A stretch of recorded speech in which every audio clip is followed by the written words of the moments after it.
નમસ્કાર દર્શક મિત્રો, હું છું એન્કર અર્પિતા પટેલ। દેશભરના તાજા અને સચોટ સમાચાર આપણી ભાષામાં જોવા માટે A1 અભિક્રાઇમ ન્યૂઝમાં આપનું હાર્દિક સ્વાગત છે।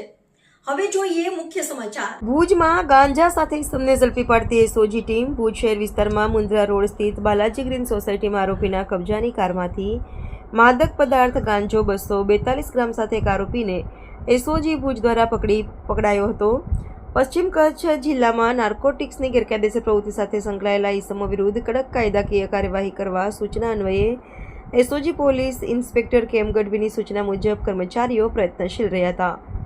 દરમિયાન એસઓજી એએસઆઈ નરેન્દ્રસિંહ ઝાલાને મળેલ ખાનગી બાતમીના આધારે વર્કઆઉટ કરી Balaji green society Mundra road Bhuj ખાતેથી આવેલી ધ્રુવ નિલેશ જોશી રહે ઉપલીપાળ પરેશ્વર ચોક ભુજના કબજાની કારમાંથી માદક પદાર્થ ગાંજો 242 ગ્રામ કિંમત ₹2420ના નાર્કોટિક્સના મુદ્દામાલ સાથે ઝડપી પાડી આરોપી વિરુદ્ધ એ ડિવિઝન પોલીસ સ્ટેશનમાં એનડીપીએસ હેઠળ કાયદેસરની કાર્યવાહી કરવામાં આવી। આરોપીની 4 વ્હીલર કાર કિંમત ₹2 લાખ, મોબાઈલ નંગ એક કિંમત ₹10,000, રોકડા ₹300 એમ કુલ કિંમત ₹2,12,720નો મુદ્દામાલ હસ્તગત કરવામાં આવ્યો।